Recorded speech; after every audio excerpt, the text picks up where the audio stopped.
Hello Kalahandi नमस्कार।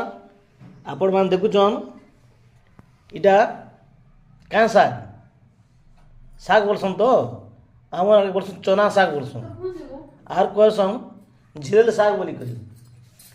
तो ये शाग नहीं केनो जेन एरिया रे पानी नहीं लगे केनाल पानी लगे से सुखा एरिया मन के इटा हेसी डुली मन के और ई शाग पूरा नेचुरालटा बिना खत हेसी आउ देह लगे बहुत काଣା माने भल देखन ई शाग जेन एरिया मिलुचे आपण माने घिनी नियन खाओन मुई इटा देखनी आज बजार पूरा 27टा आसला फ्रेशटा आसला तो घिनी आनी 30 टंका पूरा कोइली कोइलीटा मस्त हेचे।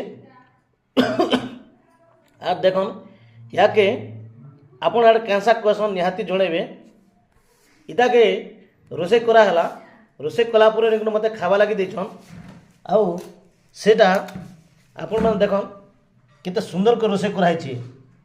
हाँ पातलघंटा पकाइछे प्याज पकाइछे आउ फुटन फुटन देखिर केते सुंदर कर रोसे कराइछे आउ टेस्टी भी बहुत बढ़िया लागुछे।